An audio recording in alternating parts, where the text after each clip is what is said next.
Shadow Phoenix here, and today we're going to be doing a pickup video for the month of March, and it's actually been a really busy month for me lately. I don't know if you guys really care about that kind of stuff, but in case you do, one thing I just gotta say is that I actually have a friend of mine visiting me that I haven't seen in like over a year, so I've been spending a lot of time with them rather than just doing my own thing, so that's one of the reasons. And also, in case you're wondering why I haven't done like any streams or why I haven't done the last part of Shadow Hearts, is because my internet has been utter shit lately. Like, it's pretty bad. Like, it's so weird to think because like a few months ago my internet was like perfectly fine, but now it just kind of like hit rock bottom. It kind of sucks, but eventually, guys, I am going to go back to it, and don't worry, it is going to happen. It's just, shit happen. And that pretty much sums up all the things I really got to say for now. So with that said, though, unfortunately I'm not going to do the shadow thing for this month. I probably will do it next month. I do apologize for that.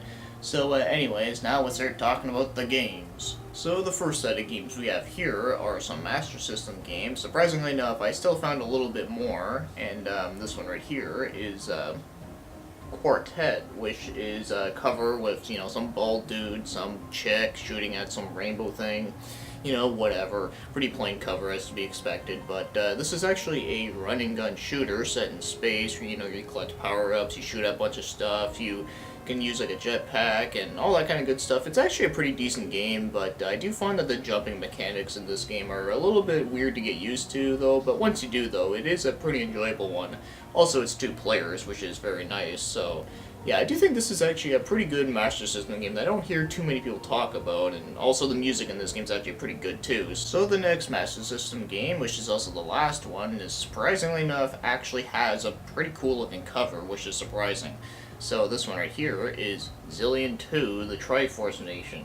Wait, the Triformation. Blur.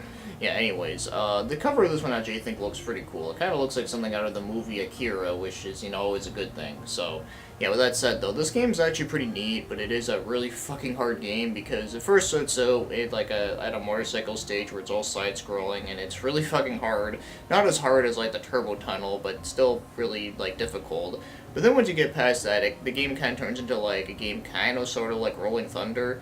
So, it's a side-scrolling shooter where you go in the doors and such, and, like, enemies, like, pop out from, like, both sides, and, yeah, it's a very difficult game, but I do think it is a pretty enjoyable one. Also, I really like the graphics in this game. I think it's a very nice-looking game for the Master System. So, the next set of games we have here are the regular DS games, and the first one right here is, Dragon Quest V, The Hand of the Heavenly Bride, and I haven't played this exact one, which is quite surprising because I always hear so many good things about this one. Hell, some people even say this is like one of their favorite ones, which is definitely saying something because one of my favorite ones is the 8th game, which is, I have a hell of a good time, but thing is, though, I've actually been gonna start taking a break off the 3DS one because, it's a game I've already played before, where this is one I've never even played before, so I figured I might as well, just get into this one when I can, which probably will be soon, since, like I said, though, I've always heard so many good things about it, and I can't wait to get into it. It looks exactly what I would suspect for a Dragon Quest game. So the next one we got here is,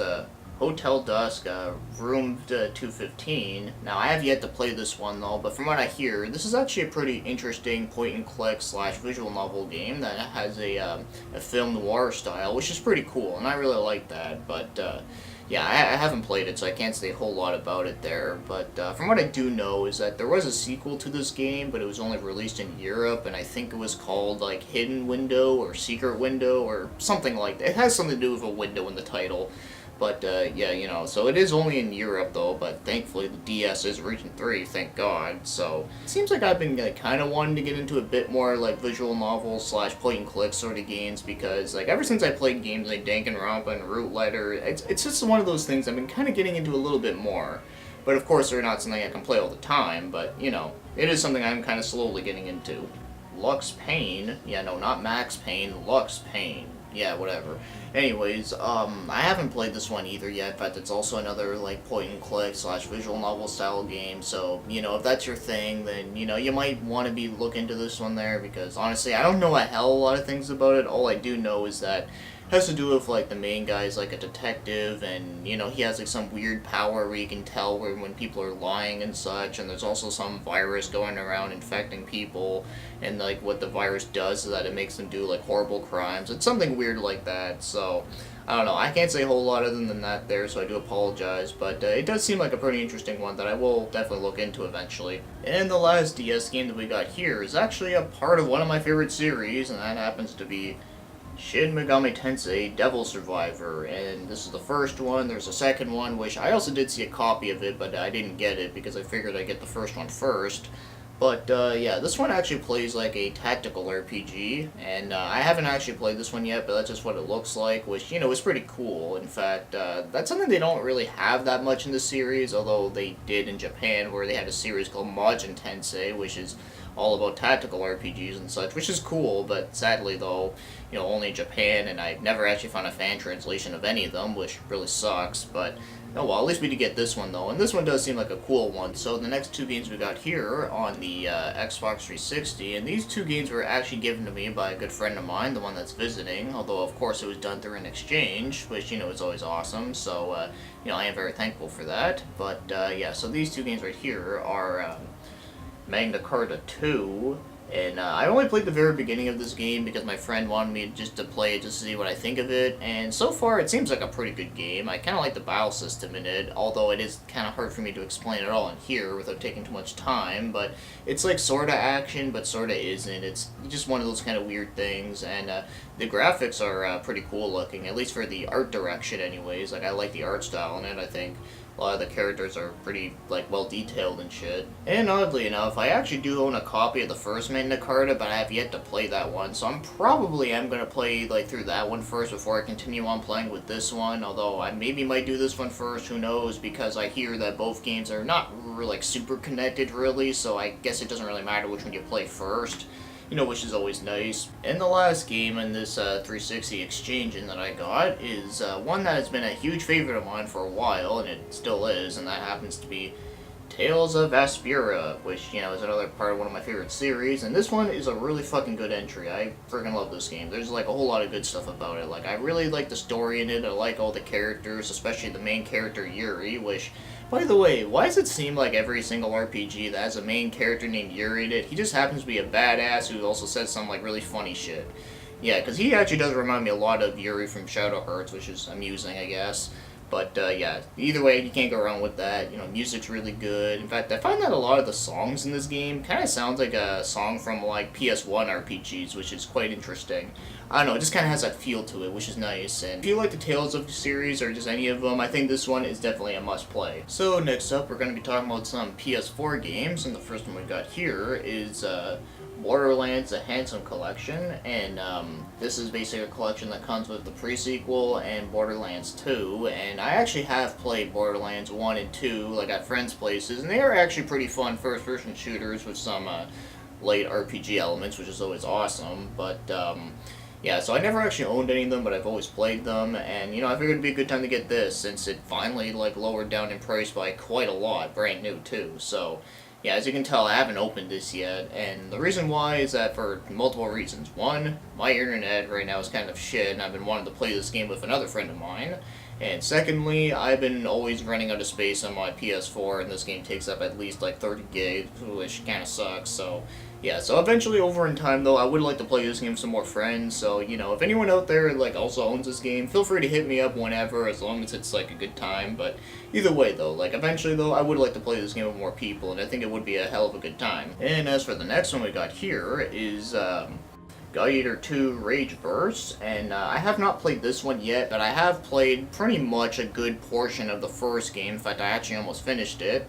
But yeah, basically this game is a lot like Monster Hunter, but it has like an actual story in it, and you can actually create your own characters, and it's very hack and slashy, which is always nice, and you know, it is actually a really fun game, but the thing is, though, is that, just like Borderlands, if you're playing it on single player and then if you're playing it with friends, it's a totally different experience, because I find with single player, it gets boring pretty quickly, but then if you're playing with friends, it's just a hell of a good time, so like I said, if you do have this game is actually a hell of a good time if you're playing it with multiplayer, but yeah, but that's just me talking about the first game. For this one, though, it seems that they added quite a few new things. Like, obviously, it continues the story. There's more character customizations, more newer weapons, and newer stages and new monsters. So, you know, that's always great. Alright, and the next one here is a pretty big one for me, because I've been waiting for this game ever since I heard about it being announced. And that happens to be Nier Automata, which is basically Nier 2 if you want to put it, but yeah, basically this is the alternate cover, and also has a really cool back cover, which I freaking love that picture, by the way.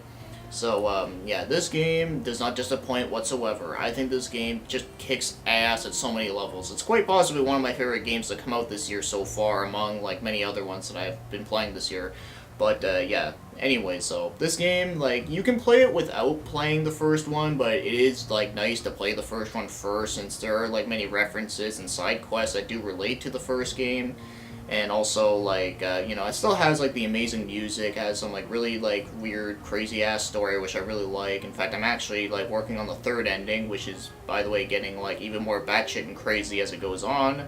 And there's also a lot of feels moments, and there's just so much good shit to be had, and of course, it's like a 3D, like, hack and slash game with some shoot 'em up elements, and it also, like, this is just gonna sound weird, because it probably might just be me, but I always think, like, the Nier games are kind of like Zelda games, but, because, you get, like, the open fields, you get the dungeons, you get the bosses, you get, like random amounts of items everywhere and such. I don't know. I always consider them to be kind of like a matured themed version of Zelda, but that's just me and my crazy imagination. But either way, though, I just really love these games a whole lot, and this one is well worth your time. And as for the last PS4 game that we got over here, is a pretty weird one that just came out very recently, and that happens to be Touhou Genso Wanderer, which is a part of the Touhou series. But one thing that really surprised me about this game is that there's actually 2 games in here. Yeah, let me show you real quick. So first of all, you get this one, which is the second game, called Touhou Double Force, and you actually got a fucking manual, which is surprising in this day and age.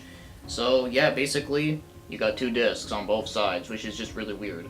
But yeah, it's pretty cool though. So just to talk a little bit about each of them, because I have played a very little of them here and there. So the actual Genso Wanderer game is like a roguelike, like top down, kind of like Sharon the Wanderer. It's a lot like that game.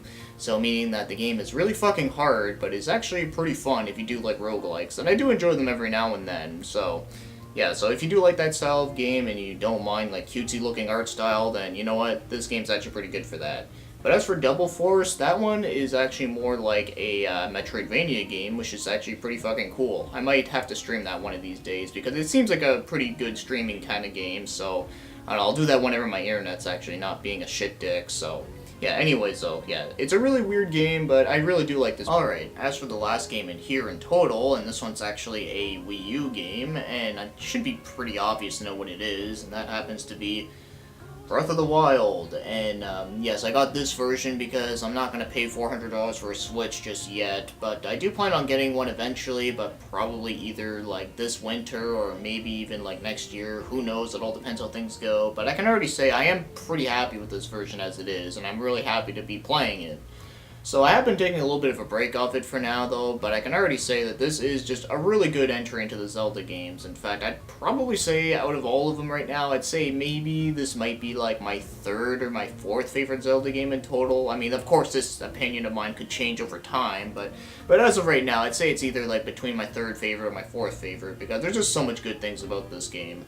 Like, I really like the exploration, all, like, the quests in it are pretty fun, and, even though I'm not, like, a huge fan of open-world games, and in fact, I do get kind of tired of them pretty quickly, I will say, the one thing I do like about this one is that it doesn't feel like you're like, rushing through everything, because the one issue I do have with a lot of them is that they always, like, tell you, like, way too many side quests at times, like, okay, go here, just, like, go all over the place, and this one, it's like, you can actually take your time with it. It doesn't feel like it's trying to rush you, which, like, I think that's a really good thing, especially for someone like me who has a big variety of games that just wants to go through and such, so because of that, I really do like it. I really like pretty much just about everything about it, except for the weapons breaking. I think that kind of sucks about the game. That and the motion controls in some of the dungeons are also kind of annoying, or not the dungeons, but the shrines. Like, I do think that is a little bit annoying here and there, but other than that, though, I do think this is a really great one, and I'm very happy with the way how it turned out, and you know what? The delays were, as annoying as they were, it was worth it. It was worth the wait, I will say that. Alright, so that is all the games I got for the month of March, so as always, I do hopefully that there is some games in here that you might be interested in, and hopefully these recommendations will help you out. So with that said, thank you for watching, commenting, and have yourselves a great day.